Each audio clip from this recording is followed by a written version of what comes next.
Southwest Pro Wrestling panel. There's been a lot of great panels here, a lot of great artists, but I think we've got three of the best up here. So thank you for having us. My name is Justin Barrasso. I write for Sports Illustrated. I've known the Rain since 2014.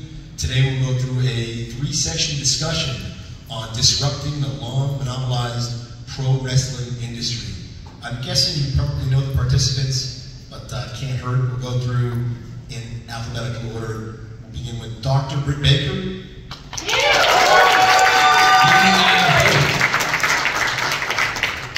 Former AEW champion, Owen Hart Cup winner, AEW original, so I think is synonymous with the brand. She wrestled in the unsanctioned Lights Out match in March of 2020, a key step in the evolution of women's wrestling and wrestling as a whole. Britt Baker.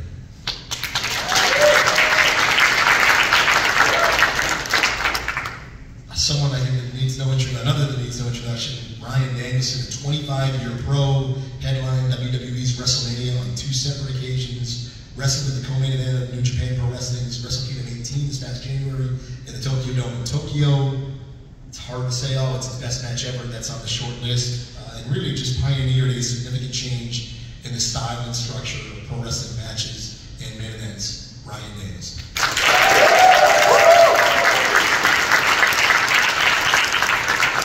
And finally, this is going to be a mouthful. Anthony Khan, we know him best as Tony, the Chief Football Strategy Officer of the Jacksonville Jaguars. I don't know if we have time for all this. The Vice Chairman and Director of Football Operations and General Manager and Sporting Director of the Fulham Football Club. The founder and owner of True Media, a sports analytics firm. Well, I'm not the founder of True Media, I'm the owner and chairman. Owner and chairman. I did not change that. Owner and chairman. That's good. I'm the owner and the chairman of that. And I feel like as wrestling fans, people just say, Tony, get to the wrestling. The founder, owner, president, CEO, GM, head of creative of All Elite Wrestling.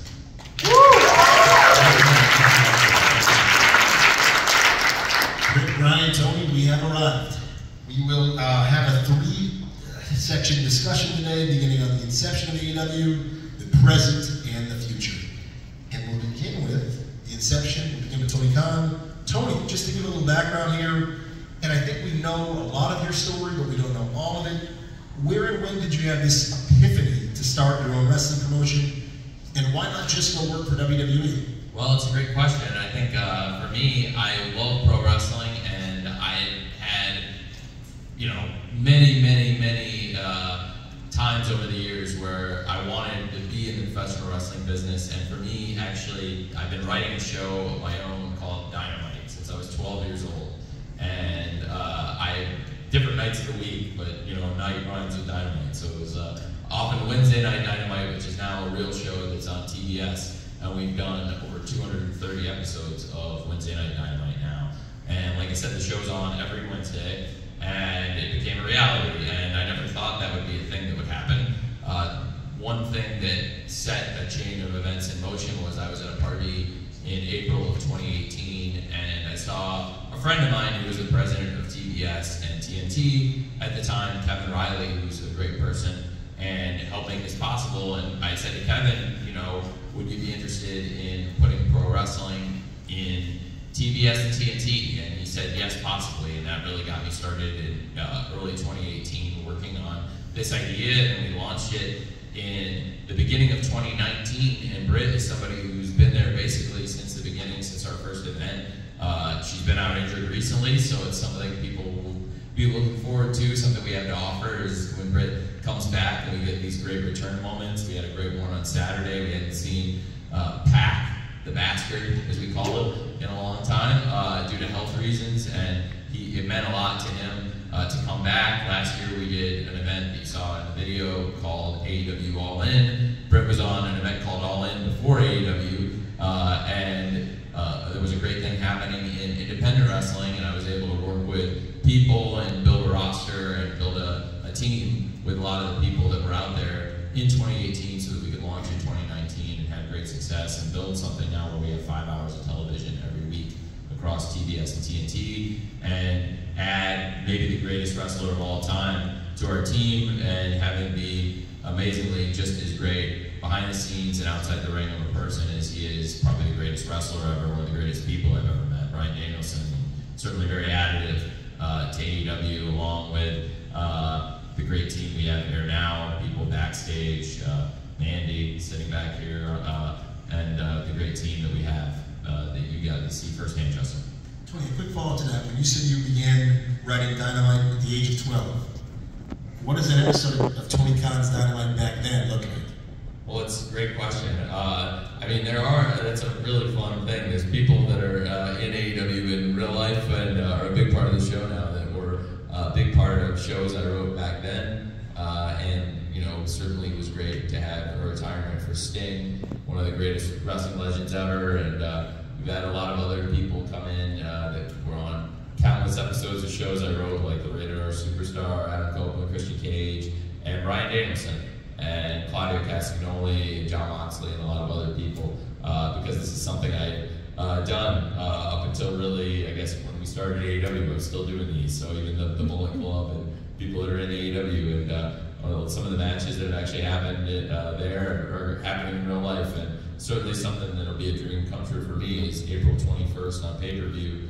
Brian and Will Ospreay are wrestling, and that's at AEW Dynasty. Let's go. Yes.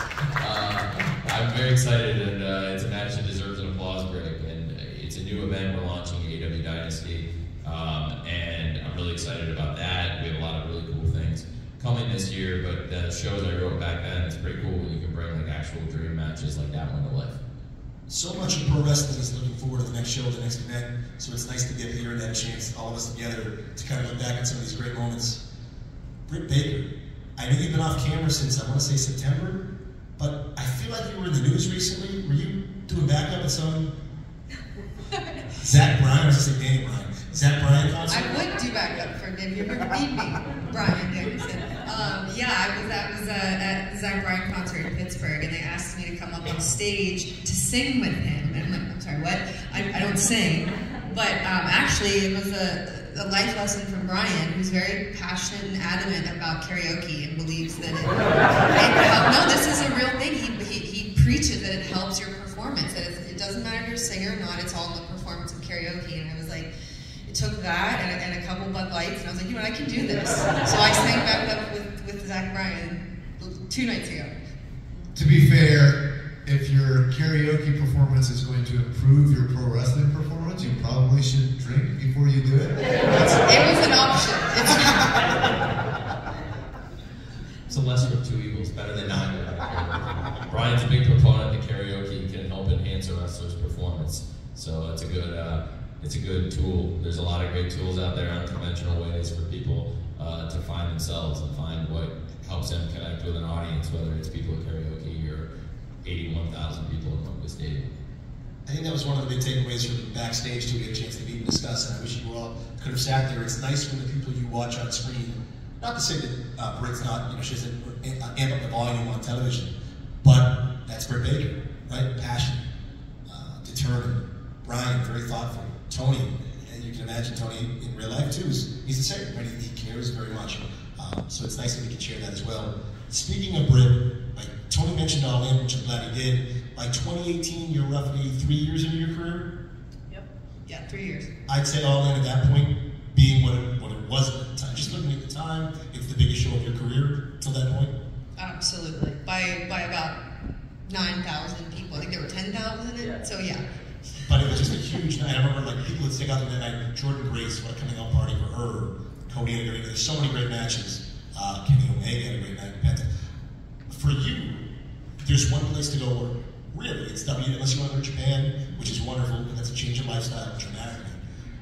You got to work for WWE. How do you hear that there's this new promotion? How do you hear the names Tony and Khan together? Do you talk to the Bucks and Kenny Omega? How does this all come together for you?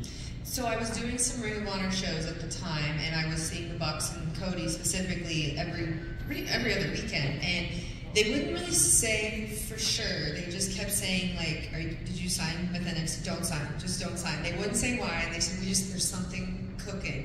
And then, just like everyone else, I would see the rumors on social media. I didn't know Tony yet, but I would just see the rumors that All Elite Wrestling, this new thing was happening. Jim Ross might have involvement. And then eventually I got the phone call from from Cody and Brandy saying that they wanted to offer me a position in All Elite Wrestling, and the first thing I asked was, well, can I still be a dentist? Because that was always the thing I dreaded when I graduated dental school in 2018, was when I was going to have to choose one or the other, because I knew it was going to happen. Everyone would always ask me, what are you going to do when you have to pick one career? And I would say, I'm not ever going to pick one, but deep down I had no idea how the hell I was going to pull that off. And then Tony Khan came along, and it was a no-brainer for me, because, like you said, I always wanted to be a part of WWE, but then when the opportunity came to be a part of something new and to like be part of the history books, like that was really exciting for me. It was a risk, it was a huge risk, because we didn't know what was going to happen or what that meant for, you know, what if this really stinks and then WWE will never talk to us again. But it was like, it just felt right. And the second I met Tony Khan, which was literally at the press conference, I'm getting ready to go out to... The first event you met Tony was actually at the launch? Yes. Wow. Yep, and I was ready to go out, and he's standing there, and he said, hey, Britt, oh my God, it's so nice to meet you. I'm Tony Khan. Like, so casual. I was, to be honest, like a lot of the Ring of Honor people, I didn't own Ring of Honor at the time like I do now, so I was keeping a distance from them to avoid litigation from a company that I later purchased from them. So I was like pretty strategic about it, and those guys were there. And he was so nice, and I could not have been any more nervous. I never told this story, but on my way driving from Orlando to Jacksonville, I stopped at a Starbucks and threw up because I was so nervous. Because I'm the first female sign of this big company. I felt like a little out of place at the time, because I didn't feel like I accomplished enough in my career for such a big spot, such a big opportunity. But I don't know. I think it was all meant to be. I think it's where I was supposed to be, and everything happens for a reason. Well, it's interesting to look back at the All In. I think that was Tessa Blanchard won that match. But you definitely, you made an imprint. Like that was I thought, a very strong showing for you. For all four of you, it's a really good match. I forget where in the card it went on. Third, maybe? It was second? It was right before Cody, so it was right after Matt Cross and MJF. Yes. It's been a minute. But again, that's fascinating to me too, that like you are to me an AEW original in the true sense that like this, Britt Baker's not anyone else's. She's an AEW original. Yeah, like at All In, first of all, no one knew who I was. I mean, all the other, it was Madison, Chelsea, and Tessa, they'd all been on television in some capacity. I think all of them at Impact. I was the girl no one knew, so I was already going in underdog, so to speak. But it just, like I said, everything just kind of fell into place after that. Tony, please. No, I was about to say it was really a great first year. We had a great experience. Britt, came in. We did the event January of 2019, so a lot of the people coming in I had met and talked to before I signed it, but there were some of the wrestlers coming in outside of like the Bullet Club guys, outside of the Elite, outside of Cody and the Young Bucks and Hangman, and a handful of other people, Christopher Daniels, and people I had visited and met with at the time. There was some of the roster of people that I talked to on the phone, or we'd texted or even communicated through other people while they were finishing up with other wrestling organizations, Britt coming in, Trent and Chuck. I talked to Trent on the phone, and that's an example of a guy who made a tough call. There are some people that were on the fence and they didn't know whether to bet on it, and I think if I hadn't really sold him, that's an example of somebody who came into AEW who was in New Japan and was on the fence either way.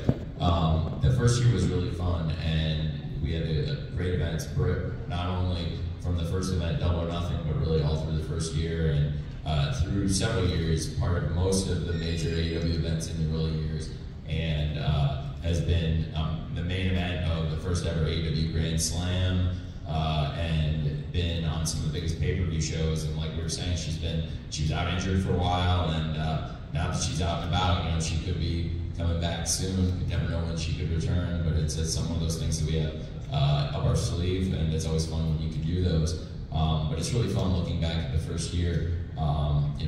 After the Double or Nothing event, we had events in Daytona, Jacksonville. Britt participated there, and had then a great event in Chicago following All In. We went and started doing All Out, which has become a great Labor Day tradition. I was your coach on a Battle Royal, which was fun. I got to put together a Battle Royal for you, and it would be the last time I got to work closely and do fun stuff with Britt. And excited to have her back. And then the company's changed a lot along the way. And a great example of that, speaking of All Out, then a few years later, that same weekend, Labor Day All Out, Bryan Danielson arrived in AEW and has become an indispensable part of the story. And I think we have a few different eras of AEW and people that joined us different parts of the journey. And Bryan coming in was like one of those really symbolic big moments for us when he arrived at that event, All Out 2021. So that Labor Day weekend in Chicago, we have a great tradition of things that have really happened there that's part of our connectivity. That's such a wonderful segue, Bryan. I'm not going to take it. Britt, just one more question. Looking at you, thinking back to All In, and having the chance to cover you in real life a little bit, patient-friendly, clearly as an endless. Like, I thought, and it shows you what I know, I thought you were this perfect baby. And then you develop into this really ruthless villain. Is that the way you envisioned it? Because on paper, I'm not sure it would have read that way, but the way you executed it was perfect. That had a lot to do with this guy standing right here. And it was actually, Kenny. It was Kenny said, it was all the time in wrestling, different people say different things, and ideas come from all kinds of different places, and then people work together on it. But the first person, Kenny said, I think Britt could do really well as a heel, and then, from there I took off and ended up getting to do a lot of fun stuff with you along the way, and, especially I think, thinking back on it, it was all different people, but like Kenny, Chris Jericho, Cody, and I think me. I wrote a lot of it, and we had a good time. It was really stressful at first because I wanted to do anything, and when Kenny talked about being a heel, I said absolutely, I'd love to, but I've never been a heel my entire career of 3 years, which obviously isn't that long. But I told him I'm going to need a lot of help with this, and that's what everyone he just said. So not only do you have all that great help, but I would like to point out that it was actually on Chris Jericho's cruise where you began a relationship that I tried to pair you up, and I really take a lot of pride in pairing up people that I think would have a lot of chemistry together. And the relationship between Britt Baker and Tony Schiavone began on the Jericho cruise. And I thought with Britt turning heel, like I had a bunch of ideas for it, and one thing I thought would be really cool, to your point, with all the people, is on Chris's cruise, and we mentioned Kenny, we had this great idea, and Cody and Jericho also had great ideas for things we did along the way, but you can't talk about Dr. Britt Baker without talking about Tony Schiavone, and that started, I had said that if there was ever a group of fans that you could really get some heat, talking about how Tony Schiavone was working at Starbucks and tried to make it sound like there was anything wrong with that. And I said that, and I was like, not only will this group of people know when you reference Starbucks as an insult that like Tony Schiavone worked at a Starbucks, but people are going to hate you for it because not only is it a really terrible thing to say, it makes you sound like a really snooty, terrible person as a heel that you would look down on somebody for a great occupation like being a barista, but in addition to that, these people actually will understand that Tony really was a barista because most of those fans knew that. It was a hardcore group of fans. And you and Tony, I thought would have a lot of chemistry, but holy cow, you guys have become one of the We talk every single day on the phone. But then we're going to go to you, Bryan, I promise. But the group of people that Tony mentioned that helped me with my heel transition, I never would have worked without them. I mean, we would get together and I like the text, books and paragraphs and text messages of ideas in our notebooks. And we had some great ideas, we had some bad ones, and we all worked together. And at the time, that was one of the best acts in all elite wrestling, or maybe in all of wrestling. So, but I never would have done that without these guys. We just have to get Dr. Britt Baker healthy and back in the ring. So it's very exciting. I think that's a good example because so many of the great things in wrestling come from one person says something and then it's okay, that's a great idea, and what can we do to work on that? And then different people say ideas, and it's just trying to filter out the stuff that works and is the best stuff. And that's how a lot of the best wrestling honestly gets done. But the cool part about that was Britt tapped into herself. It wasn't like she was trying to be anything. Tapped into what I should say is things that existed within her. But the great thing about being a villain or a heel in wrestling versus being a babyface or a good person, I think is that you have the opportunity to take we all have everybody has good thoughts and bad thoughts, right? You can take the stuff that you don't get to use in real life because it would be horrible to actually use these things, and you actually get to utilize these things and take advantage of them, which is actually something that's pretty cathartic, and most people don't actually get to act out the worst version of themselves. So that's fun. Well, speaking of baby faces and heels, I don't think there's ever been a better babyface in wrestling than Bryan Danielson, but I think think that when he's been a heel, I think back to WrestleMania 35, Kofi Kingston, other times too, but I'm not sure there's anyone that's done more for his opponent than he's done as a heel. Brian, you were in WWE when AEW launches one of the faces of the brands. I know you mentioned, it's years ago I remember this interview, you mentioned you watched the Cody Rhodes Pentagon Jr. match, I believe from the St. Patrick's Day themed episode of March of 2020. Yeah, Wait, you watched that match on that show, but not mine? I'm pretty sure I watched the whole episode. Okay. But Match of the year. That stands out to you. Was that what got your attention? Well, people in the locker room, we know how people are anywhere in the world, right? People start saying, hey, did you see this? Have you heard about this? He's making this, she's making that. Were you guys already talking about it? What's it like on the WWE side? So, the reason why that match specifically came up in an interview is because I was watching, and Cody and I used to travel together when he was in WWE and I was in WWE, and I know the style of wrestling that he does.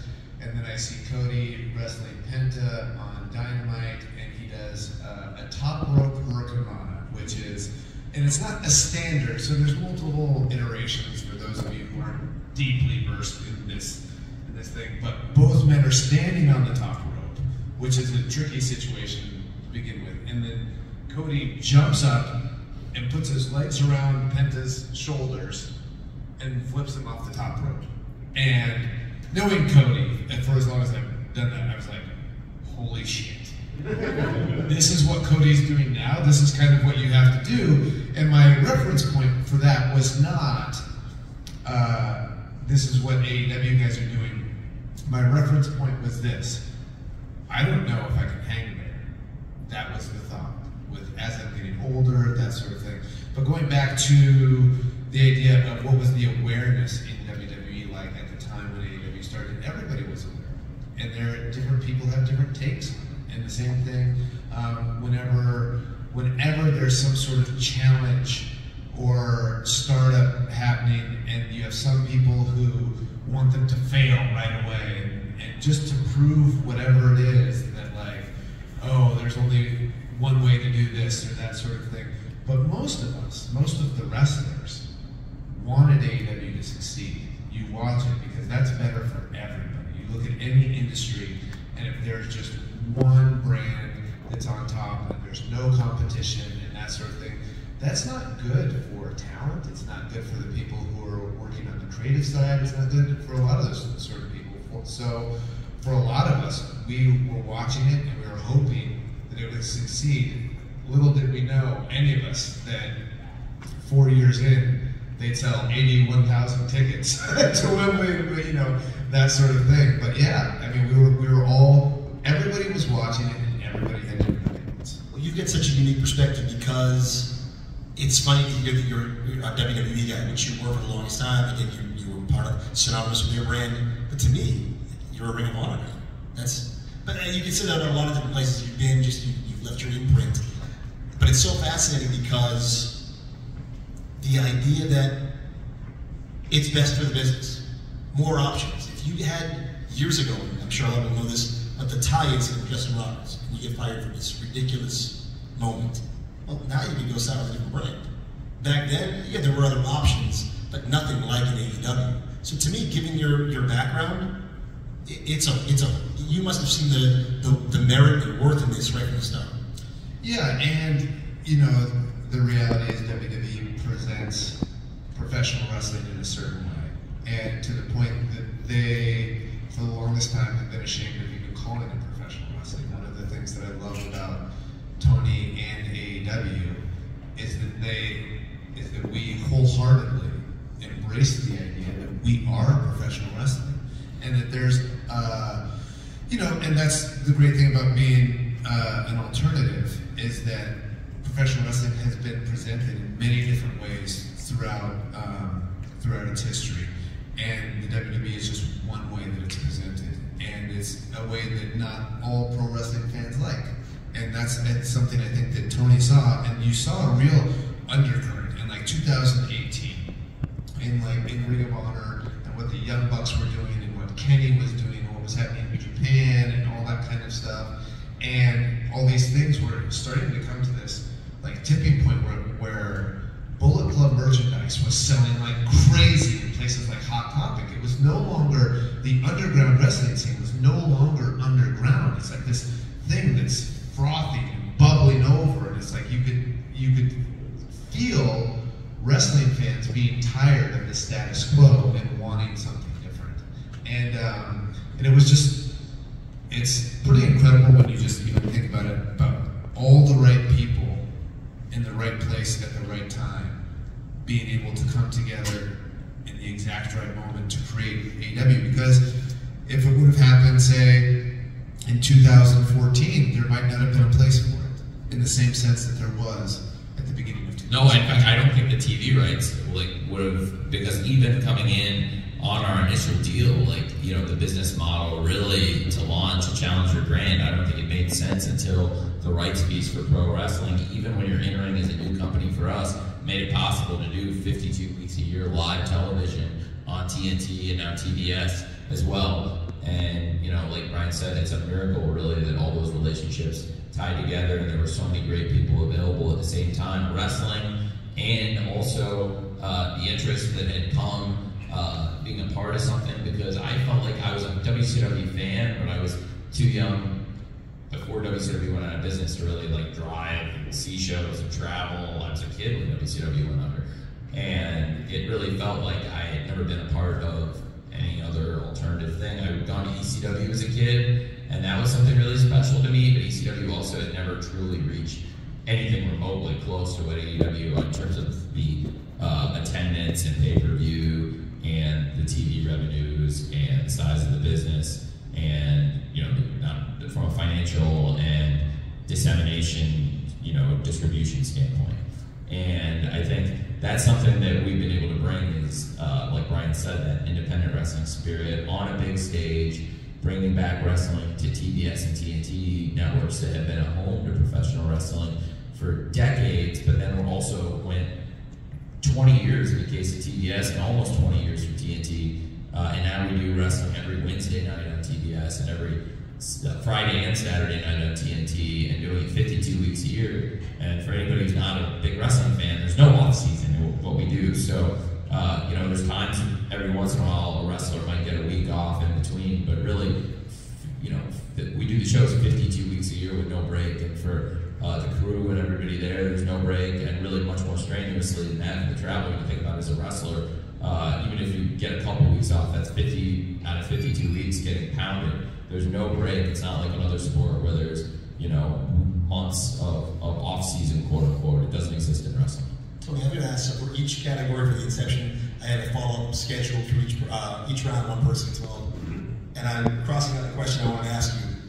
I think, knowing a little bit about each of us, your background is different. And this is, AEW to me is a family business. We don't see your parents, but they're very much supportive. I think you said your sister's not a big wrestling fan? No, but she's, loves AEW, but nobody in my family is a wrestling fan. Well, that's my question. question. Or my mom or my sister. My dad had to haul me to shows, but none of them liked it. How did you get to, I remember my father and I, we went to Salisbury, Mass, Champs Arena, which is some kind of club now. Somebody knows Salisbury. Impressive. We watched a Public Enemy Dudley's match. And we'd been watching wrestling for years. My dad watched wrestling as a kid. He would take me, I'd drag him to these shows. We'd go lovingly together. And I remember they were hitting pots and pans in front of us. And my dad grabbed, I was 11, he grabbed my arm and he said, "What are we watching?" And it's thinking back now, we laugh about it. How did you talk your parents into going to these ECW shows? It just seems like it's a... Well, I didn't talk to my parents. My dad went with me, and the reason is because I ended up going to the University of Illinois Laboratory High School, which is a great chance to plug the school. We're the #1 academic high school in the country, and my graduating class, we had the #1 ACT average in the country for our class, and a lot of the graduating classes had that number, and a lot of great stuff. And it's a public high school. You had to take a test to get in, and my parents pulled what is known as a bait and switch on me. They're great people, but for my own good, they sometimes in life, especially with your kids, as I've seen, you have to trick them, and for their own good. And so I got tricked into taking this exam to get into the University of Illinois Laboratory High School, and then did well. And my mom broke down. So I'm gonna pause it. Did well. Yeah, they were in the 99 percentile. I was in the 99 percentile. The test to get in was the SSAT, and yeah, so then my mom stopped at a McDonald's parking lot in Champaign, Illinois, and broke down crying and said I had to go there. And I was a big tape trading kid, and I was in 7th grade at the time, and I didn't want to go to a high school that is a very small graduating class. I had 56 kids in my graduating class, including me. And I was like really into wrestling. I was riding Dynamites already. I had like AOL was a dial-up thing, so I had like friends on AOL. And like probably half my friends in real life at that point when I was like 12, I guess 13, were like people from the internet, and that I traded tapes with. And so like the idea of at least if I was going to have to go to the school I didn't want to go to, and I pretty much was going to put my head down. And for 5 years, or so I thought, it ended up being a great thing for me. But like I said I want to go to ECW. And my parents took me to, my dad went to ECW with me, and we went to the spot show on Friday night at the Lulu Temple, and we went to the ECW Arena on the Saturday night, and it was the Rob Van Dam Sabu stretcher match, and we had both of them now come into AEW. Rob is kind of a regular now. He's going to come to our 420 show the night before Brian's match at AEW Dynasty, so we'll have RVD the night before our pay-per-view, which will be in St. Louis, April 21st, Bryan Danielson versus Will Ospreay for the first time ever, and it'll be a big AEW pay-per-view. In terms of bait and switch, you probably won that battle against your parents long term. Well, they did a great thing and a great service to me, because the school ended up being a great experience for me. It's a great institution, and they have great teachers, which I think the thing that really, probably first and foremost, a lot of the same teachers are there that were there when I was a kid, and even one of my best friends growing up is teaching high school history there with his wife, who they both teach history there, and she went there too, was older than us. And it's really, really great place, and my parents, they did trick me into going, and so, it was actually Chris Jericho's last night in ECW, and Chris Jericho was a big part of my wrestling fandom as a child, and Ben was a big part of the launch of AEW. We mentioned before, he's been, not only has he helped out backstage, but he was the first ever AEW champion, and was a big part of the launch of the company, and still on the shows, wrestling in Boston this week at AEW Big Business, teaming with the son of a man who also wrestled on those shows, Taz. Chris wrestled there as Lionheart, Chris Jericho, so I thought it was very fitting for Chris to team with Hook this week in Boston, which is in the ECW net in the Northeast, but also Hook, who was not even born when I went to these shows. And to have my dad, before Hook had even debuted and become a big wrestler at AEW, went up to Hook and said, knowing he was Taz's son, my dad's learned enough about AEW to understand that and remembers that. Even though he wasn't a wrestling fan and didn't particularly enjoy going to Philadelphia for it, he went up to Hook and said, man, your dad is a tough guy. I saw the places he wrestled. Like, your dad, like, you don't even know how easy these guys have it compared to your dad, Taz. So I thought that was kind of cool. So that's how I ended up going there and got to have those, that experience, because they never would have done it otherwise. I'd say long term that played out in your favor. To shift to the present, we'll change the order here. We'll start with Brian. There's so few in the world, and we sort of touched on this earlier, that have that magnitude, perspective, knowledge, and experience in their field that you do in pro wrestling. From a wrestler's perspective, what is the challenge you're bringing AEW need to do in order to reach the next level? If you go online, you hear about ratings. Ratings are the end all be all. Or it's ticket sales, or it has to be sellouts. And I get it from Tony's perspective, as an executive, or the owner of the brand. But as a pro wrestler who's seen, you're going to forget more than we know. What is the focus for you when you step in the ring, or when you have a microphone in your hand? Well, I mean, it's always weird when somebody says to get to the next level, because the next level depends on what goals you have, right? So first you have to define the goals. What are the goals of the company? One of my goals, when you hear this list of things that Tony does, right? These things that he does, I would love for AEW to get to a place where Tony could, if he desires, get married and go on a honeymoon and have a week with absolutely no stress. If we could get that done as a company, that would be fantastic. But then there's also, one of the things when you say get to the next level, right? Over the summer, we sold 81,000 tickets at Wembley. We're constantly in the top 10 ratings for cable. So what are we looking at to get to the next level? What level are we trying to achieve? I would say from a business standpoint, the next media rights thing is going to be the #1 thing. So how do we do that? Keeping our ratings high and improving them where we can. All of these things, what they require is not anything, it's not something specific. And you can't say, life is not that simple, where you can just say, hey, we need better matches.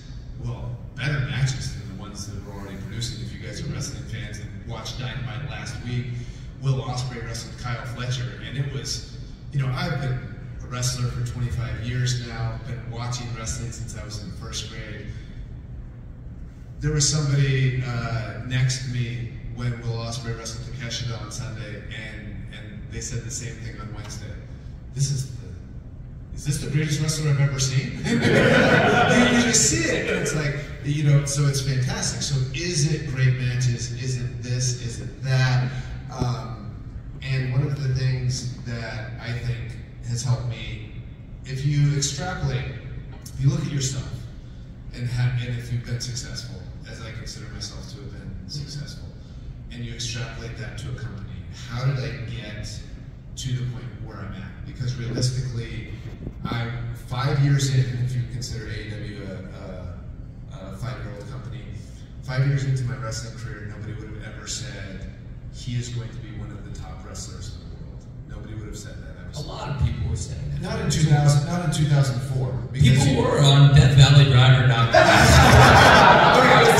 So they were saying he's a very good wrestler, but from a personality perspective, what it takes to be the total package within the realm of wrestling is, so you have to look at yourself objectively and be like, where can I make improvements? And those improvements are always going to be small at first, because you can't take necessarily giant leaps. For example, when you look at Dynamite, if you look at Dynamite and you look at, okay, where can we make improvements to gain an audience here, or to touch people to a different level? The idea is you can't make big changes because Dynamite's already successful. Dynamite's already, like when you look at the string of things, and this is what we were talking about in WWE. Vince McMahon actually called me one night. I was part of WWE Creative, and he called me one night and he said, what is AEW doing that we're not doing? And so I went back and I watched 8 straight weeks of TV within the span of like 6 days, and I was like, oh my gosh, like there's a whole list of things, right? So what you don't want to do is getting to the next level, is to change the things that are already working, because there's so many things that are already working. So then it's experimenting with different things. Okay, let's try this here. Did that work? Did our fans like that? One of the things that I think Tony, as a boss, is very good at is being in tune with what wrestling fans want. Like, what do wrestling fans want? Okay, they want this, right? And so there was a ton of hoopla backstage in WWE when Britt wrestled Thunder Rosa, the match that you mentioned, and it was bloody, and there was a bunch of people backstage saying women's wrestling should not be like that. This is horrible. This is all this kind of stuff. We would never do that, except if you're talking about equal rights, right? Letting women go out there and do some of the things that men do. And not only that kind of match took Britt and women's wrestling in AEW to the next level, right? So you watch it like, oh my goodness, these women are stars, right? So those things to get to the next level, that's what we're talking about, getting to the next level. I think we just have to look at ourselves objectively. We have to find things that, okay, I think we should try this, but we can't mess up the things that have gotten us to this place to begin with. And that's a really tough line it's a hard line to straddle, right? As far as change, order versus chaos. That's the whole yin versus yang thing, as far as what do you change? What do you keep the same? That's something that we really have to look deeply into. Thinking of Britt too, like between Daniel Bryan, for instance, from WrestleMania 27, the pre-show, right, 28, the 10-second match, to where you were 30, not to say anything better, but you were still basically, the fundamental tenets were still there who you were as a professional wrestler. I think you had a better sense of that karaoke. You could capture the crowd in the palm of your hand by 30, better than you could at any other point in your career. Yeah, so the karaoke reference. So 2004, I was not great at, for example, like interviews. I wasn't great at interacting with the crowd. One of the things that I did was I went over to England and wrestled what Will Ospreay calls pantomime shows, which are not necessarily, your hardcore wrestling fan isn't going to appreciate this. What it involved me doing was going out in front of a bunch of people who are not necessarily wrestling fans. They're just there for whatever entertainment. One day it's magic, one day it's wrestling, one day it's a musician, whatever it is. So you go out and you entertain these people. So I'd go out carrying the American flag, and I'd sing the American national anthem, and I'd do things like this, and it would be, you know, oh, say, can you see? With the idea being that you're entertaining people in a way that would normally make me feel very uncomfortable. And while I was there, one of the older veteran wrestlers saw that I was struggling with that, struggling with the entertainment aspect of it, struggling with the performance aspect of it. And he said, do you know what you need to do? We just need to go do karaoke every night. And so that's what I did. And so that's the reference for Britt in that sense. But yeah, it's incredible the growth that you can accomplish when you see where you're weak. You focus on it, and you try to find strategies to get better at it. So fascinating in segueing to Britt like that, attaining that next level. I like what you said, whatever that may mean. Tony said that, what was that in 2004? Death Valley Driver. More mainstream, I think, is what Brian did, but it's fascinating to think what's success and what's hitting that next level.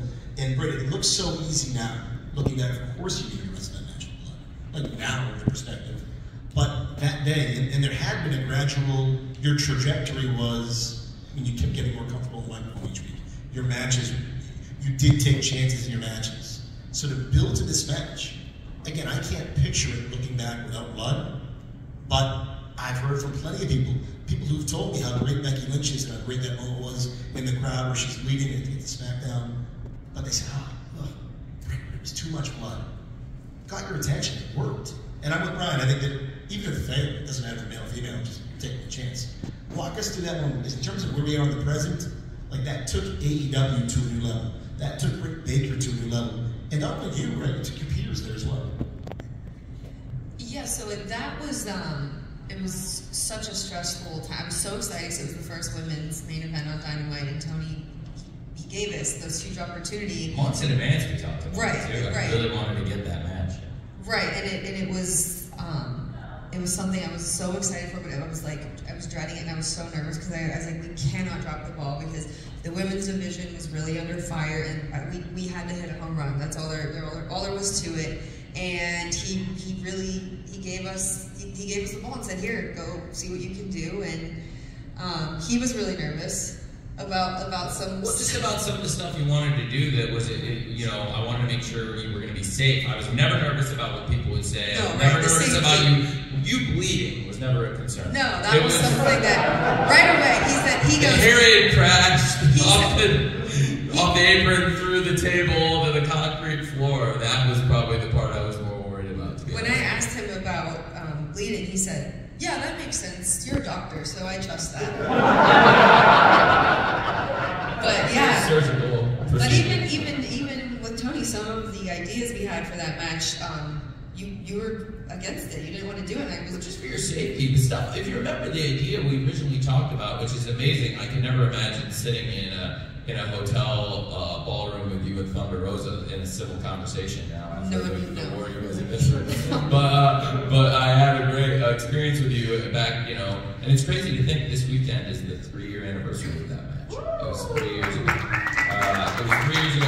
well over, it was like I think it was January around the holidays that I met with you and her and we talked. It was like a long series, and we actually had the first match, I believe in January, and it was going to be sooner originally, but it was like back then, you know, every precaution, if anybody had even been exposed to COVID, we would do everything safe and rebook the shows and rework them. And that was really part of the process then. And I remember we were going to have the first match sooner, a couple weeks earlier, if I remember. And then we ended up having it. You cheated to beat her, and her coming back for some vengeance. And I think really helped both of you. It helped really cement a rivalry between the two of you that will always be a rivalry in AEW, and a personal and professional rivalry that will forever extend. And that's a real thing that we can not only monetize, but a great memory for us in AEW. But I do think, like, to your point, like, no, the blood I was always cool with, and the fighting and the doing the death match I always wanted to do on the St. Patrick's Day Slam at Daly's Place and the main event, all those things. It was more like the stuff that you wanted to do where I questioned, like, is this safe? That I would have asked anybody, a woman or a man, in that position, like, is that a safe thing to do on the concrete floor? And two other people we really have to give their flowers to is Jerry Lynn, who was the coach for that match, who's fantastic, and Paul Turner, the ref, who really kept everything flowing beautifully in the match, because I never had blood in my eyes before, and nobody warned me that this was going to happen. You can't see when you get blood in your eyes. It's like a red fog, and I was like, am I dying? I don't know what this is. No, every vet in the back told me, every gave me their 2 cents about what to do, how to do it, this, that. No one told me the blood can get in your eyes and you can't see. There's this spot in the match, if you watch it back, where Reba, I grab her coat jacket and wipe my eyeballs because I can't see. And Jerry's telling Paul, don't wipe the blood. And I'm like, I can't see. It was a whole thing, but it really took a team to make that whole match happen. It wasn't just me, it wasn't just her, it was everybody involved, and I'm forever grateful for everybody. Don't worry, once you get used to bleeding like that, you embrace the fact that you can't see out of one eye. You really can't. It's... Oh, that's safe. Sorry about that. I got it out. On that same note, listen to Bryan Danielson talk about blood. There could be a dissertation on that. So fascinating. But we were talking earlier, I think before we came out, Brian was talking about, well, what's a good match? For you personally, for him personally. That's a unique one because it's a small crowd, just because of the venue during the pandemic, your Daly's Place. Yeah. But also because you couldn't go to your phone, you're probably covered in blood. You could listen to your peers, but everyone's got a different opinion, so it's subjective. How did you know that night? Did you know in the ring? Did you know after? How did you know you said you needed to hit a home run? Like, it was a grand slam. How did you know that night you connected? This guy's reaction.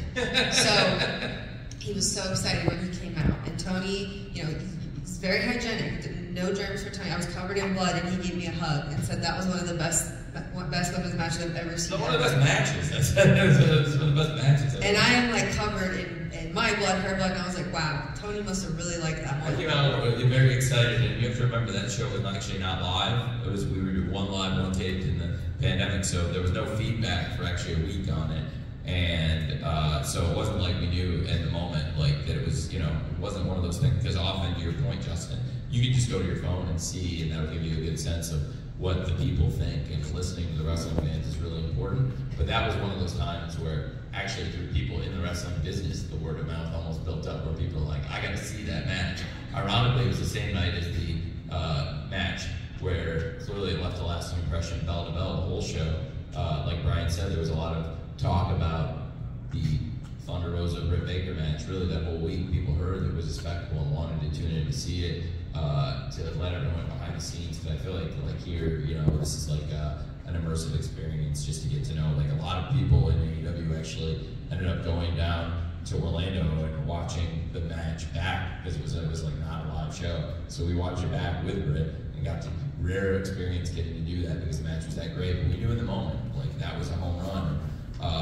You know, we've had other experiences like that. I think the street fight the parking lot street fight was a great one. There's been other experiences like that, but this I would put was one of my favorite matches ever in AEW, and definitely knew as soon as the cameras went off that Britt and Thunder Rosa had a huge home run on March 17th, 2021. It's interesting you say look at your phone too, and I wish those in the room, some of the most fascinating phone calls I could tell you usually start on each phone call. typically if I'm speaking with Britt or speaking with Brian or with Tony, it's a phone call. A lot of times Mandy, who's wonderful, like Tony said, she's so hardworking in turn, she'll be online as well. And I always think, geez, she's going to listen to all this. But I think the conversations are fascinating. One of the ones that was really interesting, it was a throwaway line, but Brian was sort of frustrated. He said, you know, it's a WWE thing. He said, it's an AEW thing. He said, it's an everywhere thing. He said, everyone rushes to the locker room to look at their phone. And he said, hyper-focused. Like, that's what I want to be. That's how I can become great, reach that next level, Lord. And it was so interesting. And that's why, Brian, the next question for you is, because you've got that unique perspective, looking back to last October, Major League Baseball, and I know we're under 10 minutes, Major League Baseball preempts or moves you guys to a Tuesday night. You go against NXT. They, I mean, in classic WWE form, The Undertaker, John Cena, Cody Rhodes, who else? Asuka. Yeah, the whole, I mean, every WrestleMania main event on the roster. LA Knight, they had work NXT that night.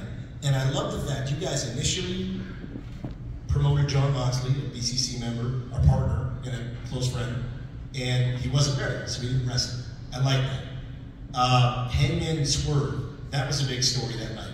We're in March of this year, and that's still a big story. Like, to me, as a wrestler, someone who you have more roles now, this is how you build the product. You block out the noise, not that you don't listen to the fan base, of course you do, but you block out the noise from the competitor. If you were trying to be WWE, I don't think AEW would still exist. Can you think back to that, using that night as an example? Did that night stick out to you as positive, a negative, neutral? That memory of going head to head, and I think you lost the ratings, and I hate to say this, but I'll say it, who cares? It was a good show.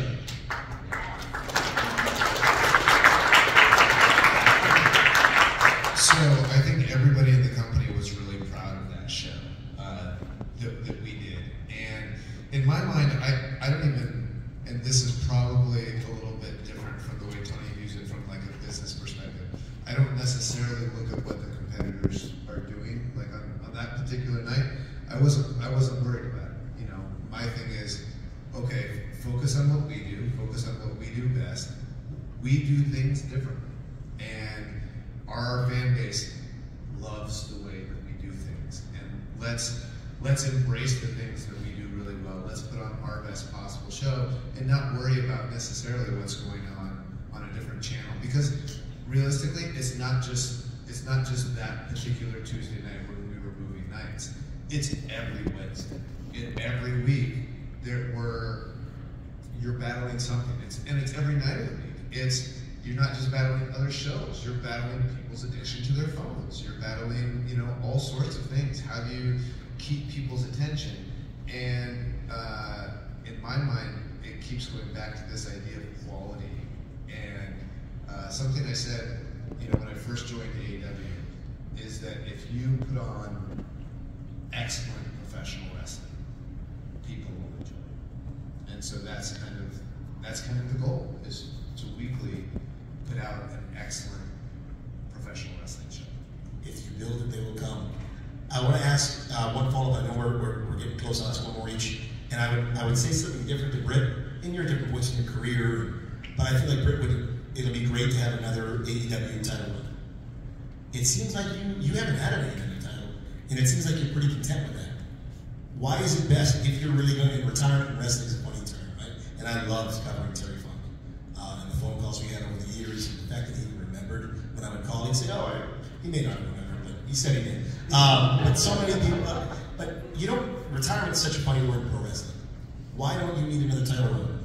You personally. Yeah, I don't use the R word. I already had to do that once, and I don't want to do it again. I want to leave it open to be able to wrestle when I'm 75, if I so choose. But when I came to AEW, CM Punk had just debuted several weeks before, and he had talked about like wanting to help the younger talent, all that kind of stuff. And I watched his interview, and I was like, "That's what I was going to say."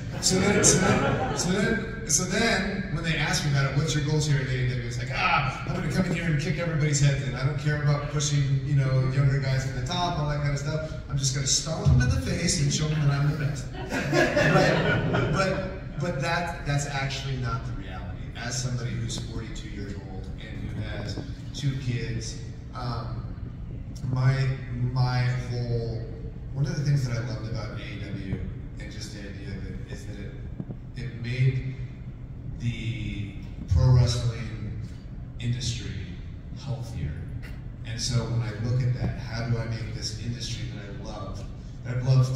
as a child, how do I make it healthier? And the idea is to pass on what start I've been given, to try to pass it on to the younger wrestlers. And I think I've had some people ask me or say things to me like, "Oh, Brian, like you should be champion, or you should have been champion, or you should have this, or you should have that." And the reality is, to me, no. The champions that we've had have been great. Hangman was a great champion. MJF was a great champion, and elevated these younger people to now. These people are stars. When you put Hangman on TV now, he draws a rating. You put MJF now on TV, he draws a rating. It would be easy to just take stars of the past and make them your champion and make them your top guy, right? That's the easy one. It's much harder to take somebody like MJF, who hadn't been on national television, and turn him into a star that draws ratings. That is my overall, that was my bigger goal, is to transfer startup from one generation to another. A match I'd love to see Tony coming in the future. Maybe Britt will ask this question, but I know we're wrapping up. Dr. Britt Baker, and what does she go by now? Not Sasha Banks. She goes by Mercedes Moné. Somewhere down the line, maybe Wembley Stadium, Britt. That would be must see viewing. I mean, yeah. Is that a question? Where's the question? I think for you, though, it's different. I think we're going to see the best. Brian's at a good point in his career. I think for you, like, it's time to take more chances. It's time to again, I can't wait to see, as brilliant as the past few years have been, I think the best is yet to come for you. Do you feel that way? Yeah, I do. Just growing as a wrestler and a performer and learning and what works and what doesn't work, and then just with all the new talent that's coming in and new talent we have to work with and new coaches and new people coming over from WWE, new brains and minds we get to pick up. You're really doing yourself a huge disservice if you're not constantly asking everybody around you for help. And I think the help in AEW is just growing and growing. And for me personally, I cannot wait to get back in the ring, have one of these bad boys in my hand and cut some promos. And I think, I don't know, we'll just stay tuned. And our final question, Tony, how do they watch next?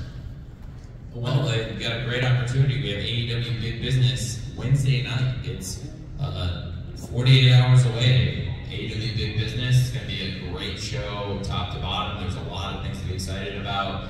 Back in your hometown, Boston, going from Austin to Boston. It's not like road trip Austin, Massachusetts. So we're in Austin, Texas, going to Boston.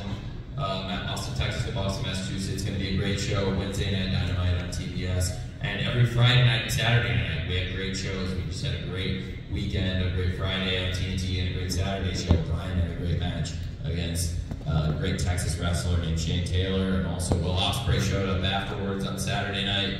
And we made the match official for AEW Dynasty on April 21st in St. Louis, that big pay-per-view match we talked about. And a lot of big matches coming up, a lot of big moments coming up. The women and men of AEW have a lot of big moments coming up. Britt, I can't wait for her return. We've had some big things. It was great on Saturday to see, as I mentioned, Pat, one of the great UK stars, somebody else who was at that original AEW rally in Jacksonville that Britt was at, somebody who's been with us since the very first day of the company. Great to have him come back against a new face of the company, the greatest Japanese wrestler of all time, possibly one of the greatest wrestlers in the world, the Rainmaker, Okada. And it's very exciting. He's had great battles with Brian. They've split 2 great matches in AEW and in the Tokyo Dome, and I'm excited about him. And really, the show he put up Saturday was great. Every Wednesday on TBS, Friday and Saturday on TNT, 52 weeks a year, we're trying to do great shows, and that has been something that really has been consistent from the beginning of AEW, now going on 5 years. By the way, something I thought of while we were talking, today is actually the 3-year anniversary today of when we did the match, when we filmed the Thunder Rosa match. Anniversary! So I believe that would be the 11th, because Wednesday was the 17th, it was St. Patrick's Day. I had to go to the dental office the next day. It was great. To me, this was a 5 pieces in this panel. It was Dr. Britt Baker, Tony Khan, Bryan Danielson. I was so grateful to serve here as well. But this doesn't work without you. So thank you all very much. We're so grateful to be here.